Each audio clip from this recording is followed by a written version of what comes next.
Last time जब Q1 के numbers आए थे तब अपन दोनों की बातचीत हो रही थी, तब आपने मार्जिन हेडविंड्स की बात करी थी, कंसर्न जताया था।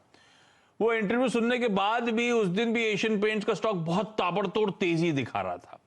जिन हेडविंड, जिन कंसर्न्स की आप बात कर रहे थे सर, वो बिल्कुल अब नजर आ रहा है, क्योंकि इस बार talk of the town Asian Paints के नंबर्स में मार्जिन में 1090 बेसिस पॉइंट्स का कॉन्ट्रैक्शन या जो दबाव है, जो नॉकआउट हुए मार्जिन, उसकी चर्चा हो रही है। क्या कारण था सर इस तरह के पेन का? ये क्या वो purely raw material pricing pressures हैं जो आप झेल रहे हो, या इसके अलावा भी कोई दिक्कत है? नहीं, जब जैसे मैं समझ रहा हूं कि ओवरऑल इस बार जो इन्फ्लेशनरी एनवायरनमेंट है वो काफी असाधारण स्थिति है, अनप्रेसिडेंटेड है बिल्कुल मैं कहूंगा, क्योंकि पिछले 40 सालों में भी हमने ये जो 20 से 21% का इन्फ्लेशन है, और ये जो इन्फ्लेशन है अक्रॉस रॉ मटेरियल्स है, एक रॉ मटेरियल या क्रूड को लेके नहीं है, ये पूरे रॉ मटेरियल्स को लेके है। तो ओवरऑल उसकी वजह से ही ये ज्यादा इंपैक्ट है, क्योंकि अगर हम अपनी बाकी ट्रेजेक्टरी देखें, ओवरहेड्स की, एम्प्लॉय कॉस्ट की, everything is under control and it is in the same pattern, तो उसमें कोई प्रॉब्लम नहीं है। तो सारी प्रॉब्लम सिर्फ क्रूड नहीं है, आप कह रहे हो हर तरफ से पेन है, प्रेशर है। तो अब तक तो आपने प्राइस हाइक्स लिए हुए थे अमित सर, इस बार क्यों प्राइस हाइक्स में डिले? इस बार क्यों 1000 बेसिस पॉइंट्स के मार्जिन नॉक ऑफ होते हुए नजर आए? क्यों समय पे हम लोग प्राइस हाइक्स नहीं ले पाए? नहीं, ओवरऑल अगर आप देखें, जो Q4 से Q1 में देखें तो लगभग 15% का इन्फ्लेशन था। और Q2 से Q1 को देखें तो लगभग अबाउट 6 से 7% का इन्फ्लेशन है। और अगर आप ये देखें, ये टोटल इन्फ्लेशन अगर देखें उसके कंपैरिजन में रफली हमने 7.5% का इंक्रीज लिया है ओवरऑल मार्केट में। और हम समझते हैं कि ये जो Q2 से Q1 का ओवरऑल गैप आया, ये इतना एंटिसिपेटेड नहीं था कि इतना गैप ये भी आएगा इन्फ्लेशन का overall in terms of the increase which is there.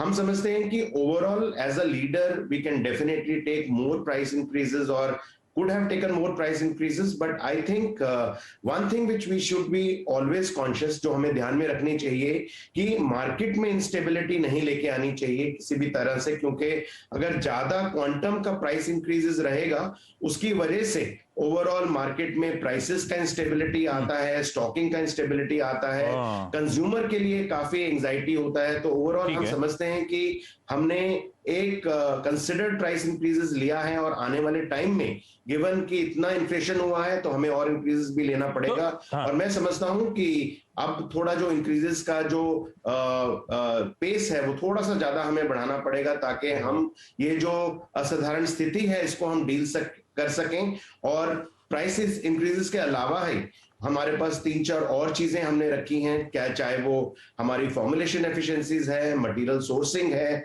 उन सब चीजों पे भी ठीक है। तो आप कुछ हद तक उसको इंपैक्ट को निगेट करने की कोशिश करोगे, पर अमित सर, ये जो price raw material pricing pressures हैं, आई एम अज्यूमिंग वो अभी भी कंटिन्यू हो रहे होंगे, क्योंकि कच्चा तेल पोस्ट Q2 भी, क्योंकि कच्चा तेल तो अभी भी ताबड़तोड़ तेजी दिखाता ही चले जा रहा है।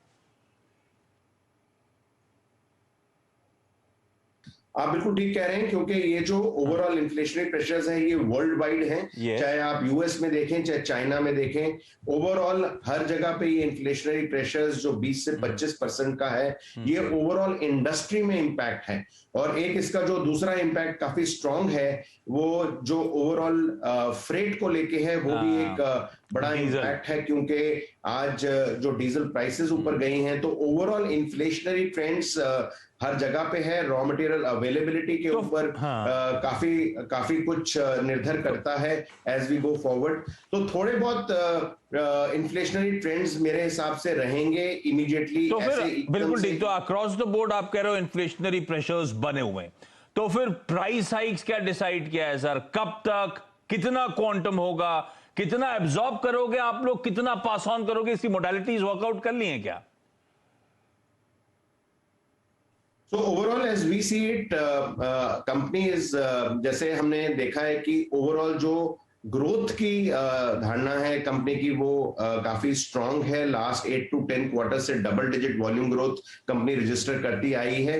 तो हम ओवरऑल प्राइस इंक्रीजेस डेफिनेटली थोड़ी तेजी लेके आएंगे उसमें ओवरऑल। और हम समझते हैं कि जो हमारे बाकी इनिशिएटिव्स हैं जो हम अपने पूरे प्रोडक्ट का मिक्स को देख रहे हैं, ओवरऑल मटेरियल्स में काम कर रहे हैं, कॉस्ट प्रेशर्स में काम कर रहे हैं, सबको लेके हम समझते हैं कि नेक्स्ट 3 to 4 मंथ्स में काफी कुछ इन्फ्लेशन का हम कवर कर पाएंगे और जो अभी करंट जो जिस तरह की स्थिति बनी हुई है उसको हम कवर कर सकेंगे। हमारी होप यही है कि 3-4 महीने में थोड़ा सा स्टेबिलिटी आए ओवरऑल इन्फ्लेशन में, ताकि ये जो प्राइस इंक्रीज का जो स्थिति है उसमें थोड़ी सी नॉर्मलाइजेशन आए, क्योंकि मार्केट के लिए इतनी ज्यादा प्राइस इंक्रीज लेना बहुत अच्छा नहीं होता और थोड़ी इंस्टेबिलिटी मार्केट में रहती है। पर हम यही कर रहे हैं होप कि नेक्स्ट 3-4 महीने में हम ओवरऑल इन चीजों के ऊपर कंसंट्रेट करें, इंक्रीजेस लेके आए, ताकि जो हमारा पीबीडीआईटी मार्जिन्स हैं उसको हम एक रीजनेबल बैंड में 18 to 20% के जो बैंड में हम लगभग एम करते हैं उसमें लेके आए, हमारे जो इनिशिएटिव्स हैं उसके आधार। तो 3 से